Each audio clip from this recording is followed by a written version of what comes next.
নতুন প্রফেসর আসলে মুক্তি জেনে যায় কম্পাস। কম্পাস যেই জানতে পারে মনা একজন মহিলার বুদ্ধিতে এসব করছে, তখন শেষটাকে ফোন নাম্বার দিতে বলে। তখন শেষটা বলে, মনা তো ফোনে পাসওয়ার্ড দিয়ে রাখে, কিভাবে নাম্বার দেব? তখন কম্পাস বলে, ঠিক আছে আমি দেখছি। এই বলে ফোন রেখে দিয়ে কম্পাস মনে মনে বলে, মুক্তি মাসি এসবে জড়িয়ে নেই তো? এইদিকে অঞ্জনা কম্পাসকে নিয়ে চিন্তা করলে অভিজিৎ কম্পাসকে বলে, আমরা ফর্মুলাটা দিয়ে দিই। তখন কম্পাস বলে, না, এই ওষুধ জনসাধারণের কথা ভেবে বানানো হয়েছে, আমি এটার অপব্যবহার করব না। এরপরে কম্পাস কলেজে যেতেই প্রিন্সিপাল বলে, কম্পাস তোমাকে কলেজ থেকে তাড়িয়ে দিচ্ছে কেন বুঝতে পারছি না। তখন কম্পাস বলে, বিহান স্যারের যথেষ্ট বুদ্ধি, তাই ভালো কিছু ভেবেই আমাকে তাড়িয়ে দিচ্ছে। অন্যদিকে কম্পাস বাইরে আসতেই বিহান অভিমান থেকে কম্পাসকে অপমান করে। তখন কম্পাস বিহানকে যোগ্য জবাব দিয়ে সেখান থেকে চলে যেতে গেলে মনা এসে বলে, তুই বিহানের সাথে এরকম ব্যবহার করতে পারিস না।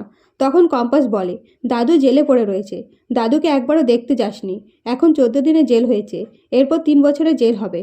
আর শোন, যে মহিলা তোকে এইসব শেখাচ্ছে তাকে আমি নজরে নজরে রাখবো। এই বলে কম্পাস কলেজ থেকে বেরোতেই মুক্তি কম্পাসকে ফলো করতে শুরু করে এবং অখিলেশকে দলবল নিয়ে তৈরি থাকতে বলে।